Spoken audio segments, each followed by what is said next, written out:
and spoke to all of them. I asked them, I said, I want you to do everything you possibly can. They said, we have basically started aggressively pulling back all of our investments and pulling back all of our dependency on Russian products. That's great. I applaud them for that. And I said, I need you to do something else. I need you to make sure you make a commitment that basically the United States economy and the citizens of the United States will not be impacted because of corporate profits or shareholders' profits, whatever it would be, during this period of time of crisis. They all said this is a matter of national unity for us too, and I was very proud to hear that. So I'm going to say that everyone seems to be very much on board 100% and supporting this effort. So with that, I have no concerns that we should have any shortages right here. So the United States of America in 2019 was producing 12 million barrels a day, 12.3. We're down 11.2 because of COVID. Market dropped off. We have no problem at all ramping back up with what we already have ready to go. So we can backfill that. We have tremendous amount of LNG. We have a tremendous amount of gas that we can produce the LNG for. We're expanding on our exports as far as with our LNG terminals. Germany is putting 2 terminals to receive LNG, so they don't have to depend on Russia. And it's up to us to make sure that we connect all of that together.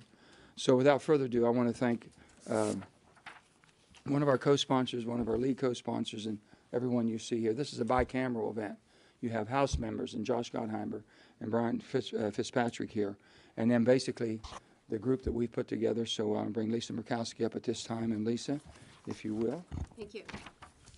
So it's good to be working with my buddy Joe Manchin on bipartisan things. There's been a flurry of bills that you have seen, ideas floated out there in the past week, bills that have been introduced. I think the difference with what you have here is this is bipartisan. This means it actually has some legs, and the fact that it is bicameral as well, I think, is one of the reasons why you've got so many folks that are gathered here today, because this is actually something that can make a difference, that can get Putin's attention.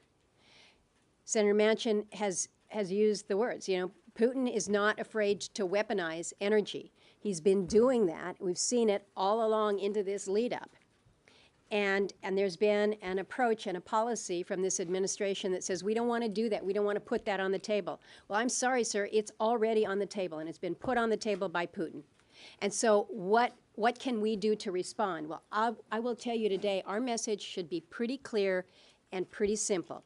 No more Russian energy should come into the United States for the duration of this bloody, horrifying, and unprovoked war against Ukraine. So this measure is in direct response to what Russia is doing with the bombing of the schools and the hospitals and the apartment buildings, forcing the Ukrainians to flee their country, killing the innocents that remain, and using some of the worst weapons in the world and indiscriminately to do it. So these are not just acts of war, they're war crimes. And there should not be a single additional American dollar allowed to finance these atrocities. So the president has said, I'm going to use every tool in the toolbox. Mr. President, this is a tool. This is a tool. The one tool that might just force Vladimir Putin to sue for peace here. So we've got an opportunity here to address this. We in this country can move today to ban Russian energy imports. So we know that we've been bringing crude oil, Russian crude, into this country and oil products. But we've been seeing those numbers drop. Back in 2021, everyone's looking at those numbers. It's about 700,000 barrels that were coming in. We've started to see companies that are basically self-sanctioning in light of Russia's activities. According to EIA's preliminary data, U.S. crude imports from Russia were near zero at January. So to Senator Manchin's point, we can backfill all of this, but I think people need to kind of put it into context in terms of how much we might need to step up. I'm confident that we can fill the supply gaps by American production along with our allies in Canada, for instance. So I would urge the president, take your counterproductive policies like taxes and royalty hikes, take them off the table. Give the industry the confidence that it needs to be producing more. He might not want to hear this, but I think the most important step that can be taken right now to lower domestic gas prices, because that's what everybody wants. How are we going to get the prices down? It's almost psychological in nature. He's got to change course. He's got to embrace American energy. He's got to tell the public that he's doing this. That's going to do a lot more to calm than some temporary SPRO sale. We've seen that. You don't get much mileage out of that in terms of reduction in the price. You don't see it calming the markets. So to me, this is clear as day. We are not going to send Russia any more U.S. dollars to help them kill innocent people. This bill will do it. It's bipartisan, it's bicameral, and it needs to move, and it needs to move today. So let's go to the other side of the House here. Josh Gottheimer. Thank you very much. Thanks, Lisa. Thanks for inviting us over. We will leave within a half hour. Don't worry. Thank you, Joe, for inviting us, and Lisa. Thanks very much. And it's great to be with all my colleagues and with Brian Fitzpatrick, who's co-chairman with me of the Problem Solvers Caucus. You know, in times of great distress at home or abroad, we have always done best when we've stood together as one nation with our allies. As Putin's forces continue their brutal invasion to the Ukraine, the United States must stand strong against the Russian dictator. So we're joining together today to cut off Putin's largest revenue source and to support America's own energy independence and security. And we're joining forces both across the aisle and, as Lisa said, across both chambers to lead bipartisan, bicameral legislation to ban Russian oil and petroleum from being imported to the United States. And as we're announcing today, and as I'm here with Brian Fitzpatrick, who I mentioned as co-chair of the Problem Solvers Caucus, we plan to bring, not only lead in the charge in the House, but of course to bring it to the Problem Solvers Caucus for consideration. We've already taken critical steps. The Commander-in-Chief has responded quickly and aggressively to the conflict, rallying together with our NATO and democratic allies, helping build an international coalition to counter Russia, support Ukraine, and protect democratic values. We've shut down Putin's access to assets in the United States and sanctioned Russia's major banks. Important first steps, but to truly deter Putin, we need to do more. Just today, my home state of New Jersey, there, the governor, Phil Murphy, signed an executive order requiring all state agencies to temporarily revoke any contracts, permits, or licenses currently issued to companies controlled by Russia or Belarus. This is the type of impactful action we need. But now, despite widespread condemnation of Russia's actions, the United States must do more. And we have to continue to do more to import as well more than 500,000 barrels of oil each day. That must stop immediately. By banning the import of Russian oil here in the United States, we have the opportunity to work with our allies to stabilize the energy market across the world, safeguard our nation's energy security, and boost our own energy independence. It's time to ban all imports of Russian oil. And the U.S. and our allies have already announced the initial release of 60 million barrels of oil from the SPRO. Obviously, we've got to do more. Now's the time to act together, here at home and with our allies abroad, and ban imports of Russian oil. And we stand strong. We're glad to hear positive feedback from the Speaker on this effort. This is a moment for people who love democracy at home and around the world to unite, and that's what we must do as Democrats and Republicans here in the greatest country in the world. And now I'm very honored to introduce my co-chair of the Problem Solvers Caucus, Brian Fitzpatrick. Thanks. When it comes to Ukraine, I think we all can agree that we have a collective similar feeling, and that is pit in the stomach. How is it possible that in the year 2022 we could be witnessing what we're seeing on TV, things that we thought were permanently relegated for the history books? My last international assignment as an FBI agent was in Ukraine. I lived there. Those are my friends that are under assault right now. And it's there where I will be flying tomorrow afternoon to go to the Poland-Ukrainian border to be with some of them. And this is one of the things we're going to be talking about. As my colleague said, there should not be a single dime, not a single cent of taxpayer dollars funding Vladimir Putin's murder machine. And it's a very simple concept. It's one that's overwhelmingly bipartisan, as is evidenced in here. Speaker Pelosi today said she supports the concept of completely banning imports of Russian oil into the United States. This should not be difficult. I personally think we're going to be going a lot further than this, but this is a very, very good first step. I want to compliment and thank my friends and colleagues, many of whom we've worked together on some other very, very monumental pieces of legislation. This is really, really important to send a signal, not only to do what's right and not contribute a dime to Russia's economy, particularly when it comes to oil, but to send a message around the world that every single country should be doing this.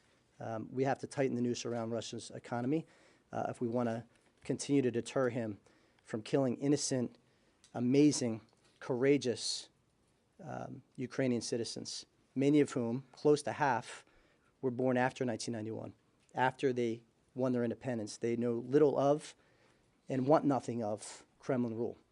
And we got to do everything we can, as my colleague said, in our toolbox to make sure that we stand behind them unequivocally and unapologetically. Senator Tester from Montana. Thank you. It's been said already, Putin has weaponized energy. I don't believe this country should be importing anything from Russia, but the fact of the matter is energy is something that Putin depends upon for his finances, and he's depending on it to fight this war in Ukraine. We see the tragedy that's happening in Ukraine for the last week. It is the very least that we can do to stop any energy imports into this country. I think it will have a dramatic effect, and it will send even a bigger message that the United States is in this with the Ukrainians for the long haul. I just want to thank Joe and Lisa for bringing us together. We almost got the band back together, guys. No, it looks good. But thank you very much. If I could see, I'd tell you who's next. I think John. We'll talk Portman, it says. He's up there. You're up there, buddy. Oh, me? Okay. So Nancy Pelosi is with us, which made me wonder, what am I doing? She's right. Putin brings everybody. Yeah, listen, you've done something Putin nobody else could do. And so I want to thank Joe and the whole squad up here for getting us behind an idea that's long overdue but not too late. So this will be a significant blow to Putin's war machine. A crippling blow would be if other countries would follow our lead. So here's my call. Listen to what we're doing here in America and follow us to the extent you can. Lisa mentioned suing for peace. Putin's never going to sue for peace. How does this end? Eventually, the Russian people are going to have to decide to get rid of this guy. As long as he's your leader, you're going nowhere. The world has turned a blind eye and a deaf ear to war crimes and murder and thievery for the past 20 years. The Ukrainian people have broken that cycle. None of us are going to treat this like Syria, which was a disaster, where we pump our, beat our chest and forget about it. This is about to become an insurgency. Cities will fall, but the Ukrainian people will not fall. So this is an emergency declaration. It's a really smart idea, Joe. This is a national emergency. We're going to suspend Russian imports of oil during the emergency. Well, I'm here to tell you this is going to go for a very long time. This won't be weeks. This could be years. And what I hope will happen over time is that the world will follow our lead here. If you hit him in the energy, the oil, gas sector of his economy, he will fail. Never in the history of warfare has a bad guy been so exposed as Putin is today. The revenue from oil and gas keeps him afloat. If we can isolate the oil and gas sector, produce more here at home, that will do more to end this war than any single thing I can think of. Rob? We'll have John first. John Hickenlooper. And then Rob. Well, I'd like you to echo the gratitude of everybody to getting the band back together again. Yeah, Thanks, the band. Joe. Lisa. You know what? In 2021, we imported about 700,000 barrels of Russian petroleum products per day. At present prices, that's pretty close to $75 million a day. That's going to fund their war machine. And I think the U.S., as the leader of the free world, and I'm old enough, Joe, remember when we used to talk about America leading the free world? Well, one thing you can certainly say about Joe Biden is he has unified the free world in a way that has never happened before. NATO's never been so unified. Switzerland is now on board with this. And I think if more people figure out that they can follow America's lead in banning the import of Russian oil in response to Putin's heinous actions, it will make a significant difference and will accelerate the end of this tragedy.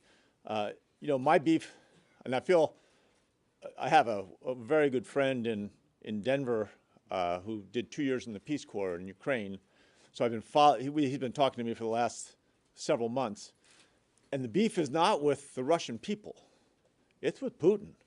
And I think the sooner the Russian people recognize that the world is against their leader, that there will be, that opportunity will come and there will be a change. But until then, we've got to do everything we can in this country to make sure that we cut off those imports. It's going to accelerate the transition we're already seeing from into sun-driven energy and wind-driven energy, water-driven energy.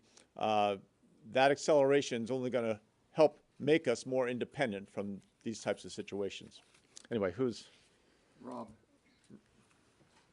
Roll it up. So it's nighttime in Ukraine, and we will again see horrific images on our TV screens of artillery fire, missiles being fired into cities like Kharkiv and Kyiv. They're hitting apartment buildings, they're hitting hospitals, they're hitting daycare centers. Yesterday, they even damaged the Holocaust Memorial in Kyiv. This is indiscriminate shelling that is killing thousands of civilians. The numbers we have don't tell the whole story because there are people who are under rubble who we can't count. There are children, babies who are in NICU units that have had to leave the hospitals who we haven't counted. This is an atrocity. And the United States of America has an opportunity here, not just to lead the free world, but to help Ukraine more. And one way we can help the people of Ukraine more is to tighten the noose on the Putin economy.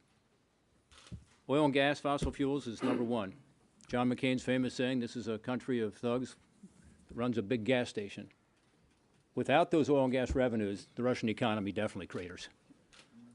So between 50 and 70 million bucks a day going to Russia, why does that make sense?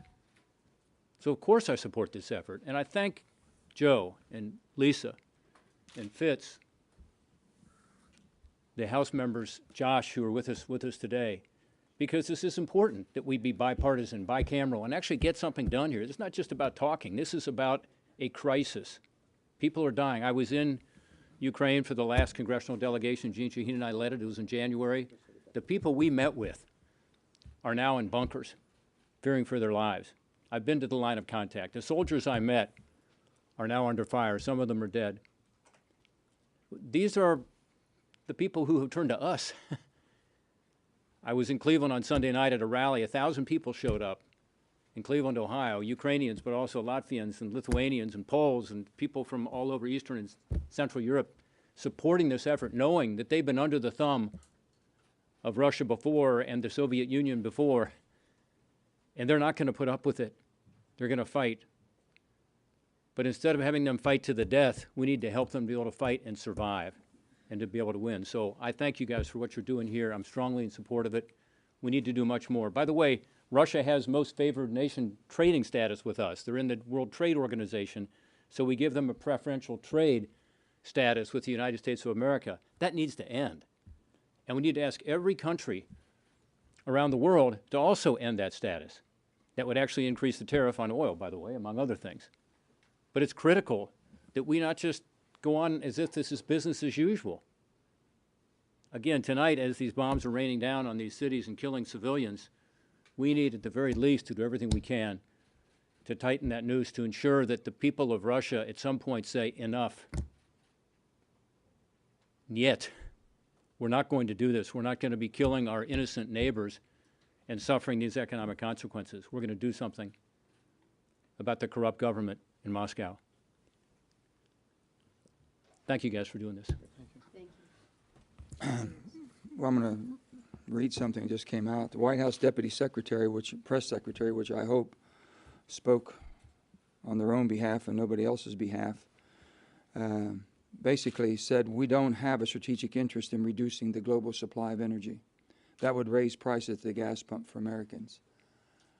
They're so wrong, so wrong. But if there's an inconvenience, because we have to basically change the corporate model of where you get the products to do what they want to do and how they blend, there's other places in the world other than Putin. And when you talk about an inconvenience, can you imagine if you lived in Ukraine right now? I think it's a little bit more than this is life or death. And if they can't show that we can make some sacrifices in order to support them and stop the aggressions of this horrible dictator. And these are innocent people. What Rob just told you, we're seeing kids who are getting basically cancer treatment. And unbelievable, having a hard time getting a sterile place to do it. All of us, I mean, my goodness, for the sake of humankind, this is not right. And for us to think it might be an inconvenience, it's going to inconvenience people, it's going to be, if we don't have an interest in reducing, first of all, we don't have to reduce. We can basically produce whatever needs to be produced. We just do our job. Get back to 12 million barrels a day. Doesn't displace anybody or anything. I don't know what we're waiting on. What was there such a big problem? We have the natural gas, more natural gas in almost any place in the world, next to the Middle East.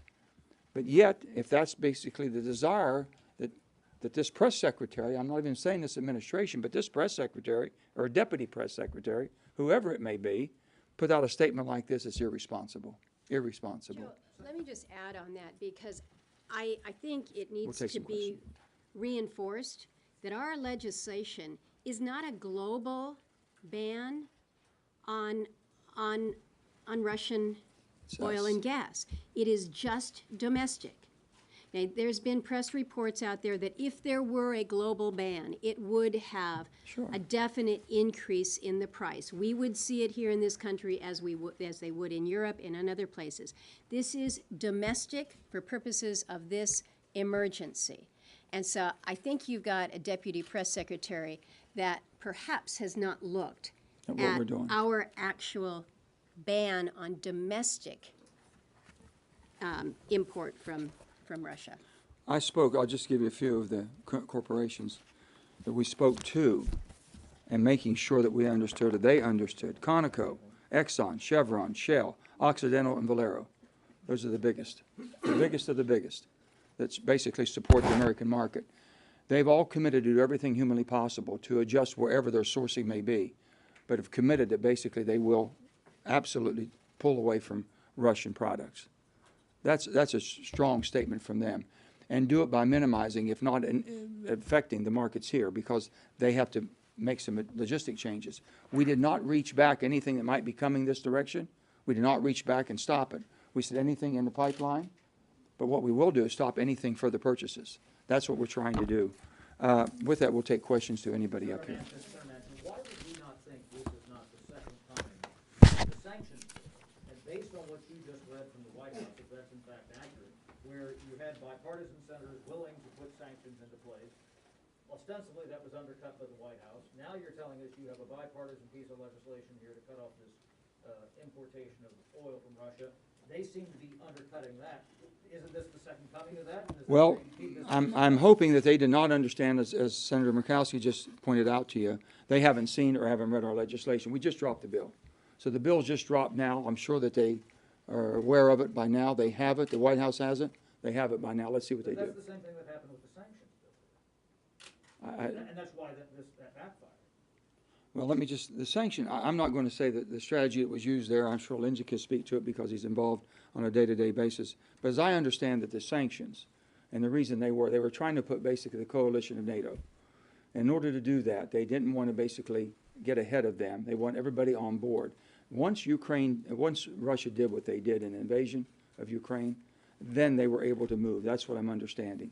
This is different than that. This is absolutely different. And think about what has happened since kind of the deal fell apart, where there was supposedly a bipartisan deal, and then the White House comes in and says, no. That was 10 days, 12 days ago. Think about how the world has changed. You've got a unified group of allies, and the world has changed with sanctions out there. And Chad, to your specific question, I mean, I was one of the negotiators with Jim Risch and a couple others on our side, and this is entirely different. I just read the quote from Nancy Pelosi. I'm all for it. Ban it. I mean, our issue was we didn't have that kind of strong bipartisan support for pre-invasion sanctions, which is what we wanted to do. Would it have made a difference? Nobody can tell you that, but it might have. And now we are where we are. So we got to go forward and I think be more unified and act more quickly. And that's why I love, again, as I said earlier, the fact that we've got the House and the Senate, Yeah. Republican and Democrat all involved in this. It's a different situation. It has much higher chance of success. You had your hand up. I'll go there, and then Garrett, and then we'll jump right around. What share of responsibility do Democrats have in this? Gas prices have been high since before Russia invaded Ukraine, and a lot of the policies that President Biden put in place Yeah. got us there. So at this point, at what point would you push the president to reverse some of these policies, whether it's killing the Keystone Pipeline, banning drilling on federal lands, among other things? You sound like you're on my staff. We've been pursuing this. We really have. We have to have an all-in energy policy. There's no doubt about it. And I think what we see happening and what has happened in the last 2 weeks is something beyond our belief. We didn't think this would go to this event. We thought it, basically with the might of that military, everyone would have backed down. We've seen the strength of freedom, of peace-loving people with free. We've seen that strength. We've not seen that type of backbone for a long time in the world. It's people willing to stand up and put their life on the line. Can you imagine putting your wife and your babies on a train for safety and you're going back in? Or people coming over, or Ukrainians that basically are going over there to fight now? I don't think anyone ever thought that would happen. So we have to rethink. I would hope the administration would. We're going to be talking to them in I think, very civil tone that basically this is a time for America to stand tall. You know, they depend on us. The world depends on us. Energy has been weaponized. We have the ability to basically counter that weapon. We really do. And that's what we're asking for. If we're asking, and I've never seen NATO. I never thought that in all honesty, that Germany would actually pony up to the table for 2% of their GDP for defense. I've never seen Switzerland. I ever thought Switzerland would get off the bench. You know, God love them. They're just a peace-loving people. But enough's enough. If you've moved Switzerland off the bench, then we better get off the bench. I can tell you that. And we're going to be moving everything that we had a hearing today, as you know, on the FERC. Some decisions they're making, which we think is very detrimental to us and our ability to produce the energy independence that we need. If the president were to come before the American public tomorrow and give a speech saying that we in this country need to embrace the role that we can take on as a full energy producer, I think that that would do as much to send the signal to help calm the markets, to help address what we're seeing with the daily prices of fuel at the pump. But right now, the signal from this administration is we're going to keep ours in the ground and we're going to count on it from somewhere else. And now we're realizing we've been counting on Russia to help us with that. That signal needs to be uncrossed. I can't help myself. Just too much here. No, I mean, your question is the right one, and you know, my view, I'm not speaking for everybody here, is this is about replacing Russian oil with American and North American resources that this administration has stifled, let's face it. And it's the executive order on public lands, it's the decision to stop the Keystone. Keystone, by the way, is 820,000 barrels per day. So more than all the Russian oil that has been coming in per day, even at its height at about 700,000. So there's replacement right there. Now, you know, that decision's been made. We are where we are. But there are things, Senator Manchin's absolutely right, we can do to just get our production back up to where it was. Finally, I've gotten a little heat on this issue from some folks saying that, gosh, that's bad for the environment, because if you cut off Russian oil, then we've got to produce more here. Are you kidding? Who thinks that the Russian oil is being produced in a more environmentally sound way than American oil? Their gas is the dirtiest. I mean, they've got methane flares all over the country. You know, you can go online and look at the map of the world and you see the methane coming out of it. It's much dirtier in terms of how they produce it. Then they got to send it here by ship, which creates a lot of CO2. So the notion that somehow this is going to be bad for the environment if we cut off Russian oil, just the opposite. It will lead to fewer emissions and also has obvious national security implications right now during this crisis. I'll give you an example. We have one pipeline, Mountain Valley Pipeline. If that pipeline is 95% built, they could finish it within 2 to 6 months. That pipeline would deliver 2 billion BCF, billion cubic feet a day. 2 billion cubic feet, to go into the market, to go to basically LNGs, to go to Cove Point, to be sent overseas. Immediately we could do that. So we have the ability to do what needs to be done. Yes. My question is actually for Senator Murkowski, because I think you were starting to address this in a point you made earlier. This legislation wouldn't take any oil out of the global markets. It's just a ban on U.S. imports of Russian oil. That's But because of it, energy markets are global. Mm-hmm. Somebody will buy all those barrels of Russian oil, be it India or China or someone else. So I guess in terms of punishing Putin, how does this do anything to do that other than keep our hands clean of buying his oil? First of all, I think that there is a moral obligation here. I don't want U.S. dollars to be funding this carnage in Ukraine led by Putin. I think all of us should agree that that is not where we go. Now, it is a global supply out there, but it is not a supply without limitation. Now, we're going to be pushing to do everything that we can to get production up in this country, despite some of the policies that have been put in place that have held us back. Others will likely be trying to do the same, but you can't turn this on a dime. And so in the meantime, you're going to see around the globe pinch points.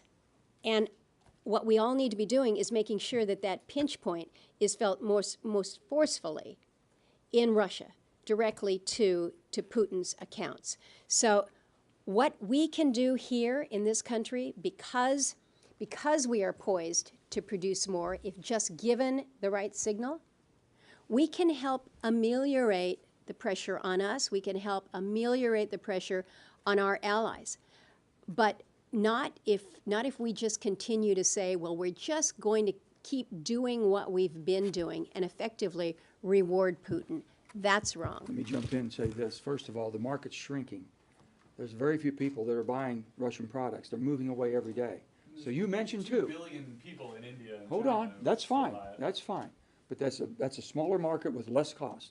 He's going to be punished because he will not get the price he's getting. He's now playing the best price in the market. His market has shrunk dramatically, okay? So if you only had one game in town, I know I could only sell to you, you'd be a little bit tougher to deal with. I know that.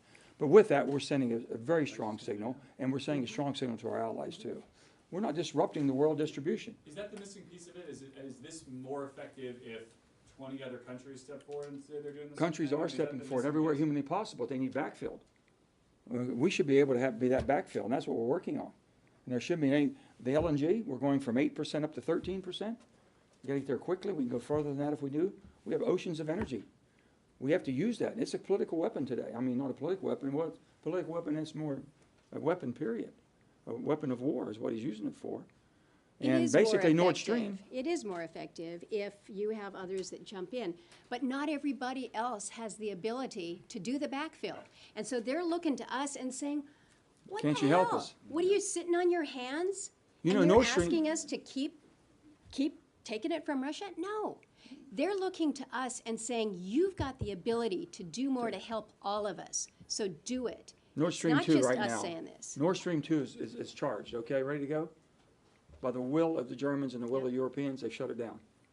That shows the resolve they have. Now, someone's got to help them, and as quickly as we possibly can. Let me say, I know we could go on all day long. I'm gonna just, hold on one second. I really, and then afterwards, but I want to say, one second.